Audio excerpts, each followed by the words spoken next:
Karena berkembangnya fasilitas belanja online yang menghubungkan kita dengan barang dari Cina, kita dihadapkan pada banyak produk yang memiliki desain dan spesifikasi yang sama, sehingga layak dikatakan 100% sama dengan produk aslinya. Dengan harga yang lebih murah, terkadang sampai 70% dari harga aslinya.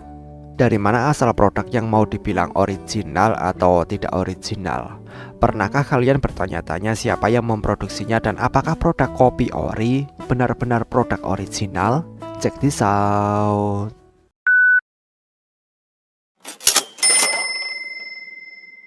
Menyusul kenaikan biaya serta tekanan dari produsen untuk menurunkan biaya, industri manufaktur mulai berpindah ke Cina untuk memproduksi sebagian besar produk yang kami gunakan setiap hari sejak 1980-an. Fenomena yang berubah ini menempatkan pentingnya manufaktur di pundak Cina, menjadikan negara itu sebagai pabrik dunia. Teknologi yang dulunya eksklusif di negara barat, Eropa, Taiwan, dan Jepang mulai dibagikan kepada pabrikan Cina, sehingga memungkinkan perusahaan Cina mempelajari berbagai aspek produksi seperti desain, produksi cetakan, spesifikasi, hak cipta, dan rahasia produksi perusahaan tanpa harus melakukan pembangunan. Bagi perusahaan barat yang melakukan penelitian dan studi sendiri, ini adalah pengorbanan yang harus diterima agar merek besar bisa memanfaatkan biaya produksi yang rendah di Cina, sehingga meningkatkan keuntungan mereka. Pergeseran sektor produksi dan manufaktur ke Cina ini menuntut sekelompok pekerja di sana berkorban, bekerja keras untuk memastikan kuota produksi terpenuhi.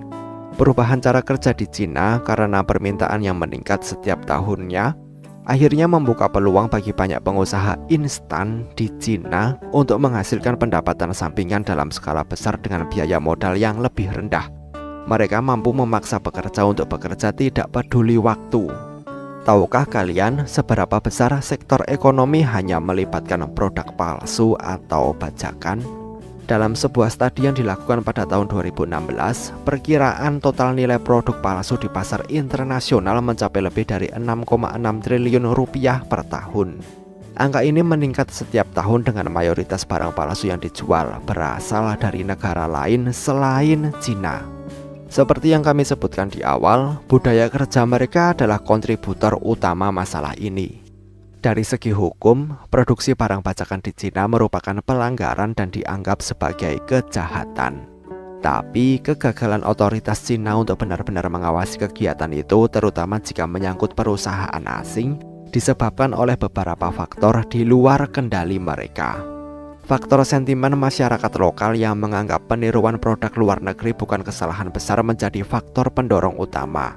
Selain kebutuhan untuk menciptakan lapangan kerja bagi penduduk lokal yang banyak bergantung pada pabrik-pabrik itu. Untuk memenuhi kuota pekerja dan menghasilkan lebih banyak pendapatan, banyak perusahaan manufaktur di Cina diam-diam menambahkan jadwal kerja ekstra yang dijuluki shift ketiga. Shift ketiga disebut juga ghost shift, yaitu waktu di mana produk di luar kuota produksi akan diproduksi tanpa sepengetahuan pihak-pihak yang terlibat seperti merek atau perusahaan internasional yang sudah berinvestasi di sana, dengan persetujuan dari manajemen pabrik itu sendiri. Ada beberapa metode populer yang digunakan. Ada perusahaan yang secara informal menciptakan operasinya hingga larut malam untuk menghasilkan produk shift ketiga. Ada juga perusahaan yang menyewa sindikat tertentu yang tidak terdaftar yang akan datang ke pabrik larut malam untuk melakukan operasi larut malam dengan menggunakan tenaga kerja yang berbeda. Produk yang dihasilkan dari shift tambahan ini tidak tercatat secara resmi, melainkan akan dijual ke sindikat penjual yang ditunjuk secara diam-diam.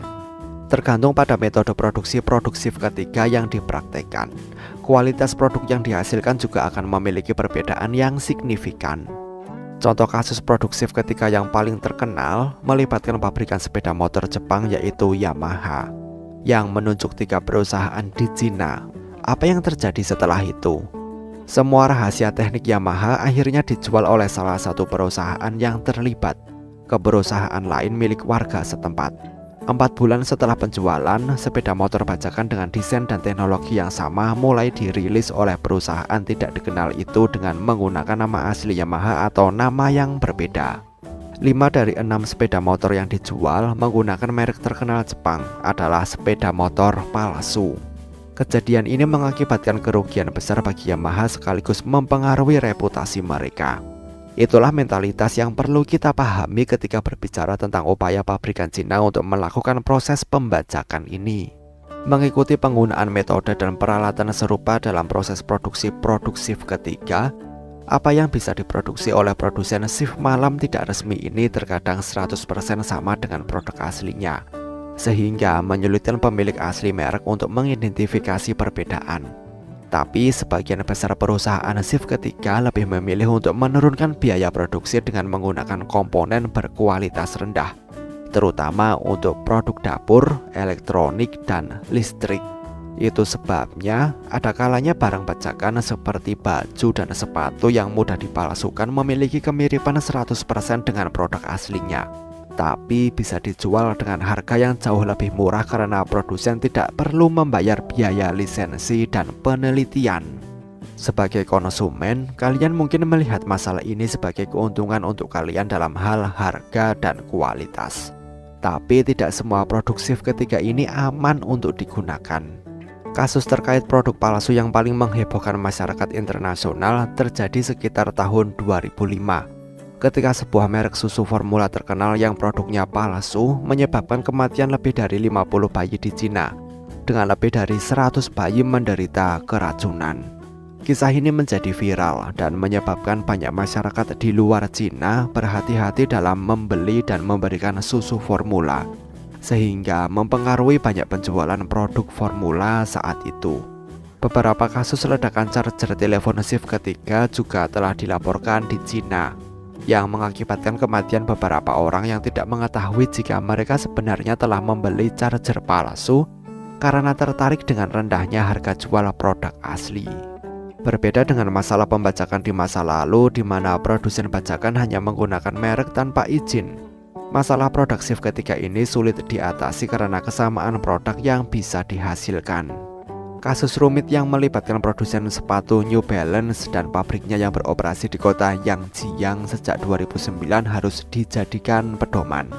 Setelah berakhirnya kontrak produksi antara merek dan pabrikannya, semua transaksi antara keduanya dianggap selesai. Tapi pabrik sepatu itu tidak hanya menghentikan produksinya, tetapi juga menolak mengembalikan semua spesifikasi teknis dan rahasia yang telah dipinjamkan untuk memungkinkan produksi dilakukan.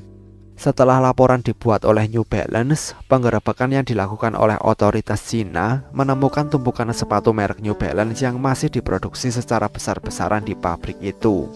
Yang lebih mengejutkan lagi, pabrik itu juga diketahui mulai memproduksi sepatu bermereknya sendiri yang logonya mirip dengan logo New Balance, menggunakan spesifikasi yang sama dengan produk aslinya dengan merek dagang yang terdaftar dan sah berdasarkan hukum Cina.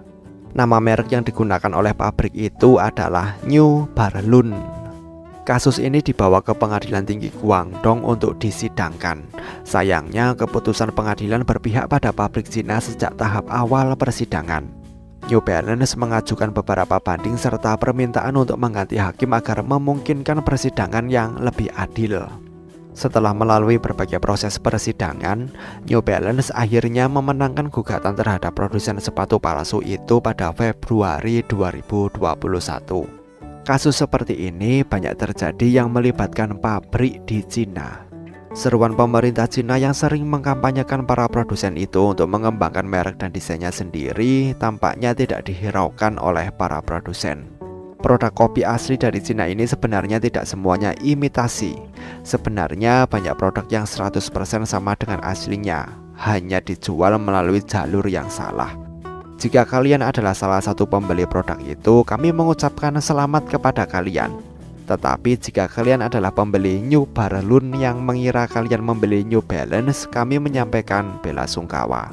Kami harap video ini menjawab pertanyaan kalian. Bagaimana menurut kalian? Sampaikan pendapat kalian di kolom komentar. Terima kasih telah menonton video ini dan sampai jumpa di next video.